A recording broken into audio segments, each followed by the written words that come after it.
Hello my first year students, this is first semester and today the topic is prose devices. Prose devices are many but today I tell you about theme.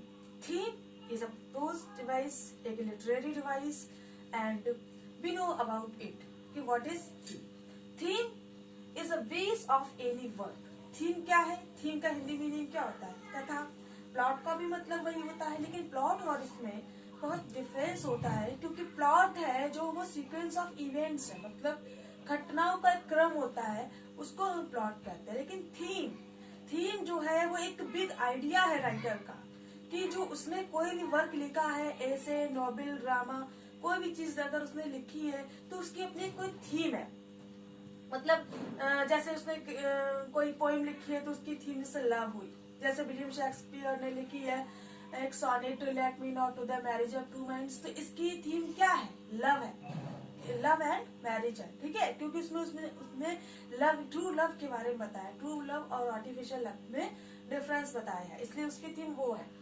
ठीक है, बाकी line by line से इससे मतलब नहीं होता है. इसकी पूरी मतलब जैसे आप कोई भी पिक्चर देखते हो, कोई भी सीरियल देखते हो तो उसमें मेन आप कहते हो कि थीम क्या है. जैसे सोनी जो ये आपके चैनल्स आते हैं उसमें प्रोग्राम्स आते हैं, जैसे बालिका वधू है. बालिका वधू में क्या थीम है कि जो पहले के लोग बचपन में ही शादी कर दिया करते थे तो बच्चों को क्या क्या प्रॉब्लम फेस करनी पड़ती थी. उसी तो ये क्या हुई, ये थीम हो गई. बाकी जो उसके अंदर वो जो चलता है, ड्रामा चलता है, तो वो क्या हो गया? प्लॉट हो गया. उसका एक सीक्वेंस ऑफ इवेंट्स हो गया, मतलब घटनाओं का, मतलब कभी क्या होगा, ये प्लॉट के अंतर्गत आता है. ठीक है, लेकिन जो पूरी कहानी की एक थीम क्या है, वो है मतलब बचपन में जो शादी कर दी जाती थी उनकी प्रॉब्लम्स. ठीक है, तो और राइटर का एक मैसेज होता है उसमें कि क्या मैसेज होता है?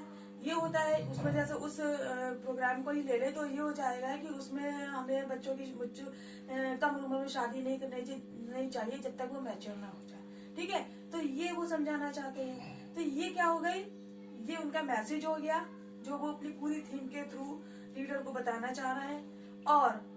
और ये जो है पूरी एक थीम हो गई. ठीक है, एक बिग आइडिया, ये इनका जो है एक इनका जो मैसेज है वो इनका बिग आइडिया होता है. ठीक है, तो अब हम स्टार्ट कर रहे हैं. मैं कुछ ही पॉइंट्स लिखे हैं. थीम का मतलब वैसे कहानी होता है, कथा होता है, लेकिन थोड़ा ये प्लॉट से और इसका अपना अलग होता है और सब्जेक्ट होता है. ये it is base of any work.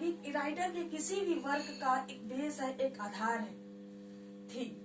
The basic idea, basic purpose, central idea. Basic idea, इसका मेन विचार क्या है, मेन इसका उद्देश्य क्या है, मेन इसका जो सेंट्रल आइडिया मतलब पूरे का एक सार क्या है. ठीक है, ये जो होती है वो थीम होती है. Main idea, main objective, underline message, undercurrent idea, main subject, aim and goal. मतलब उद्देश्य, लक्ष्य क्या है. जो भी उन्होंने राइटर ने जो भी नॉवेल लिखा है, ड्रामा लिखा, उसका मेन लक्ष्य क्या है. कहीं ना जब भी वो कोई चीज लिखते हैं तो कुछ ना कुछ रीडर को मैसेज देते हैं ना. जैसे कि आप शेक्सपियर की चाहे पोएम्स ले लीजिए, चाहे उनके ड्रामा ले लीजिए. जैसे कि मैकबेथ हम लोग पढ़ते थे. मैकबेथ में क्या उन्होंने मैसेज दिया है कि बुरे काम का बुरा नतीजा, एक ये भी है मैसेज उसका.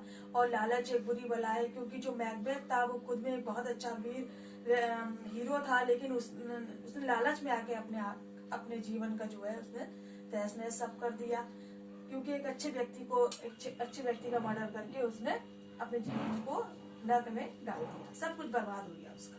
तो ये जो है ये एक मैसेज है राइटर का पूरे थीम के थ्रू होता है. तो ये जो थीम है वो एक अपना एक उद्देश्य, एक लक्ष्य रखती है. ठीक है, all these words possess the same name, simply theme. जितने भी हमने ऊपर वर्ड्स लिखे हैं ये सब क्या है, ये थीम को प्रेफर करते हैं. ये जो सारे वर्ड्स हैं ये थीम के हैं. इन चीजों को हम थीम कहते हैं. ठीक है, तो ये हो गया हमारा व्हाट इज थीम, की थीम क्या है. अब ये जो है ऑक्सफोर्ड डिक्शनरी के अकॉर्डिंग टू ऑक्सफोर्ड डिक्शनरी ये क्या कहती है थीम के बारे में, कहती है द सब्जेक्ट और main idea in a talk, piece of writing और वर्क ऑफ आर्ट. जो विषय होता है या मेन विचार होता है किसी भी बातचीत का, तो वो उनके जो राइटर की एक कला होती है, ठीक है, उनके अपने काम की एक कला होती है कि वो उसको किस ढंग से आपके सामने प्रस्तुत कर रहे हैं, ठीक है। अब व्हाट इज हिज मैसेज, किसी भी थीम को जानने के लिए सबसे पहले हम क्या जानेंगे कि उसका मैसेज क्या है। What is his message, the real point of view, the philosophy of the poem, whatever his motives are, और उनके मोटिव्स क्या है, are and what is the main base of the poem. और सबसे पहले मतलब थीम को हम कैसे पहचानेंगे, थीम को जब हम देखेंगे तो पहले तो मैसेज क्या मिल रहा है, रियल पॉइंट ऑफ व्यू क्या है, फिलोसफी ऑफ द पोएम, मतलब जो भी हम पोएम पढ़े उसकी फिलोसफी क्या है, क्या वो बताना चाह रहा है, ठीक है।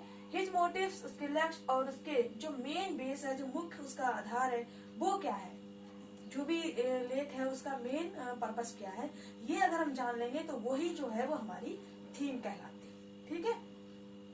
थीम के कुछ एग्जाम्पल्स है जो दिए गए हैं, जैसे कि लव, रिडेम्पशन, बदला, मॉरलिटी, नैतिकता, human versus nature, good versus evil, अच्छाई बुराई, power, isolation, coming of age, courage and perseverance, quest माने प्यास, individual versus society, faith versus doubt, chaos versus order और जेंडर रोल्स, ठीक है।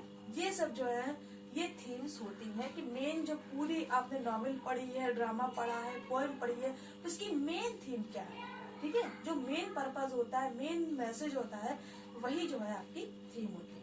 तो ये जो आपके प्रोज डिवाइसेस में थीम जो टॉपिक है वो मैंने आज आपको क्लियर किया है, और इसको आप समझ लीजिए। और बस आज के लिए इतना ही। नेक्स्ट वीडियो में मैं नेक्स्ट डिवाइस का वीडियो बनाऊंगी। Thank you.